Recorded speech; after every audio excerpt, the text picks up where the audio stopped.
kalian tanyain kalau lo nggak mau dibenci sama orang? Yuk sharing pengetahuan biar supaya kedepannya nggak salah bicara. Yang pertama, jangan pernah sesekali lo tanya gaji seseorang.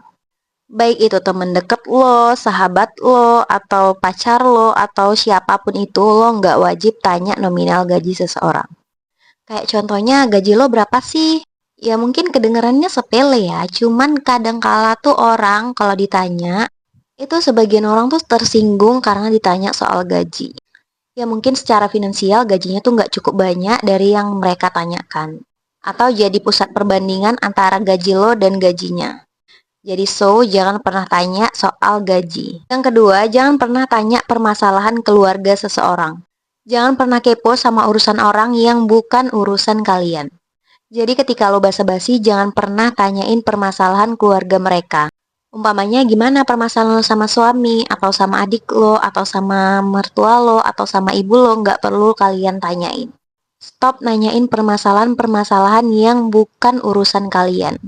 Lagian kan nggak ada hubungannya juga kan sama kita, jadi nggak perlu kita tahu apa permasalahan mereka. Karena kan itu hubungan antara keluarga dan itu bukan ranah kamu. Jadi mulai sekarang harus stop tanya hal pribadi sama seseorang. Yang ketiga, jangan tanya kapan nikah.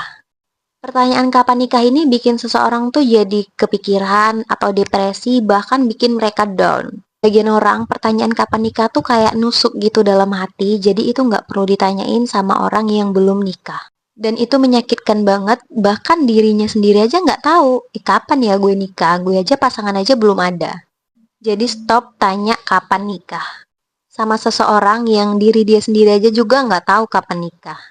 Dan yang terakhir, kapan punya anak. Kalau yang terakhir ini memang lebih sensitif. Jadi lo jangan pernah nanya kapan punya anak. Sama orang yang dia juga nggak tahu kapan dikasih sama Tuhan. Lo nggak pernah tahu seseorang sestruggle apa berjuang untuk biar supaya dapat garis dua. Jadi mulai sekarang stop tanya kapan hamil, kapan punya anak. Kalau lo masih punya hati nurani, jadi stop, jangan tanya lagi ke mereka kapan hamilnya. Karena lo nggak bakalan tahu apa yang telah mereka lewatin dan semenyakitkan apa perkataan yang kalian tanyakan.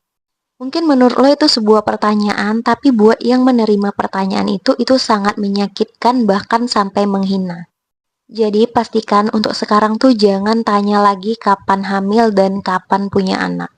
Karena mereka pun udah cukup berjuang untuk mendapatkan garis dua, cuman aja yang di atas tuh belum ngasih kita tuh bisa apa. Semua yang terjadi atas diri kita itu kehendak yang kuasa. Selagi kita masih berjuang tapi juga belum ada hasilnya, ya mungkin belum rezekinya dan belum waktunya.